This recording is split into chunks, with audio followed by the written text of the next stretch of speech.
আমাদের এখানে যারা আমরা আছি প্রতিটা ব্যক্তি এই কথাগুলো নিয়ে শ্যামাপ্রসাদ মুখার্জির যে আমাদের রাস্তা দেখিয়েছে সেগুলো নিয়ে মানুষের কাছে যাওয়া উচিত। এবং এটা একটা শ্যামাপ্রসাদ মুখার্জি একটা আমার মনে হয় একটা যুগের ইতিহাস, একটা যুগের ইতিহাস, একটি দর্শনের বিকাশ এবং একটি আত্মত্যাগের কাহিনী।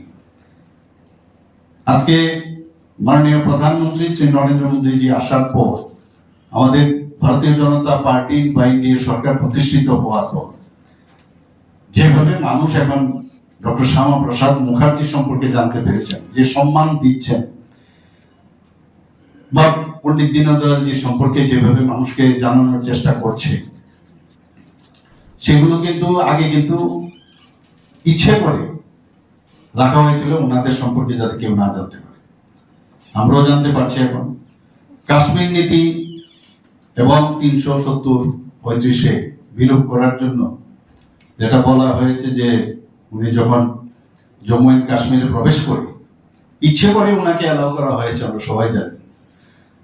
যদি পারমিটই লাগে তাহলে তো ইন্ডিয়ার মধ্যে ওনাকে আটকিয়ে রাখতে পারতো যে আপনি যেতে পারবেন। আমি যদি এখন আগ্রাতে আমি যাই, আমি যদি বাংলাদেশে আমি যাই, তো ইন্ডিয়ার থেকে তো আমাকে ছাড় দেবে না, বলবে যে আপনার কি করে আপনি যাবেন, পাসপোর্ট কোথায়।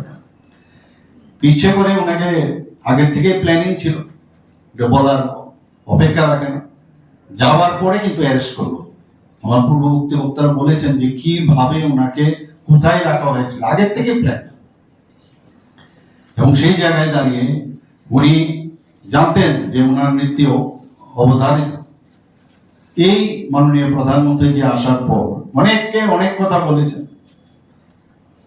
যে ওনার যে বলিদান 1953 সালে হয়েছিল সেটাকে মাথায় রেখে 370-35 বিলোপ করেছেন মাননীয় প্রধানমন্ত্রী। উনি সেই বীজ পুঁতে দিয়েছেন, আর সেটা আজকে আমাদের যশস্বী প্রধানমন্ত্রী নরেন্দ্র মোদীজি সেই কাজটা বাস্তবায়ন করেছে, ইমপ্লিমেন্টেশন করেছেন।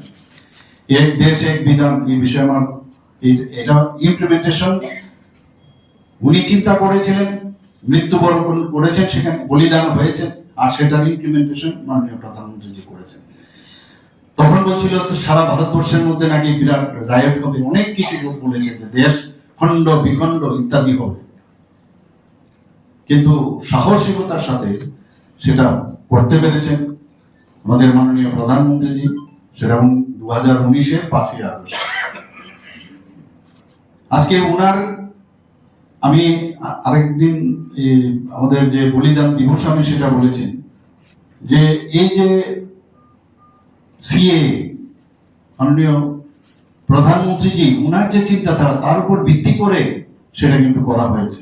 আজকে যারা নিপীড়িত যারা আছেন বাংলাদেশ, আফগানিস্তান বা পাকিস্তান, সেখানে যারা সংখ্যালঘু, হিন্দু হোক বা খ্রিস্টান হোক, জৈন হোক, শিখ হোক, বৌদ্ধ হোক, তাদেরকে এই যে সিএ কথা কিন্তু উনার চিন্তাধারার কারণেই কিন্তু আজকে এই কথাটা হয়েছে।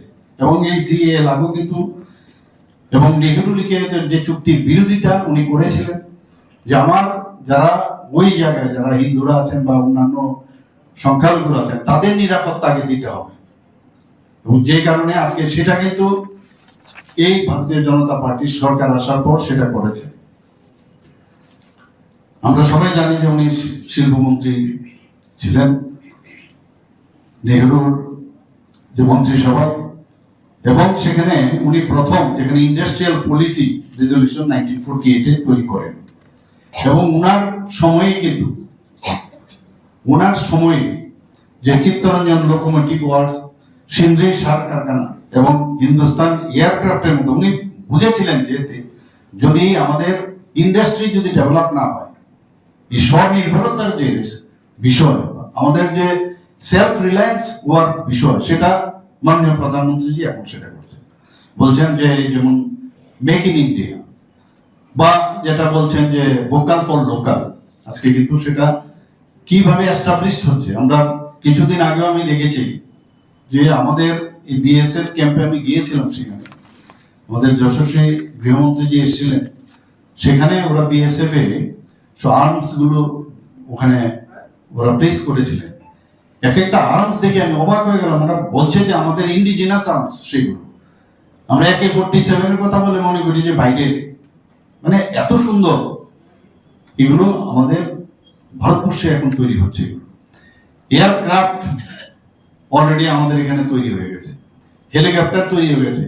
মাননীয় প্রধানমন্ত্রী কিছুদিন আগে বলেছেন আর বেশি দিন নেই আমাদের ভারতবর্ষের মধ্যে এখন এভিয়েশন সেক্টরেও আমাদের যে প্যাসেঞ্জার যে এয়ারক্রাফট সেগুলো তৈরি হতে যাচ্ছে।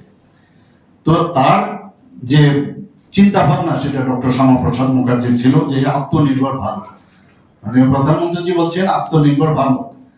তো সেইগুলো ওনার চিন্তাধারারই, এই স্বদেশী উৎপাদন ও স্বনির্ভরতা সেটা ওনারই চিন্তাধারা। একটু আগে আমি বলেছি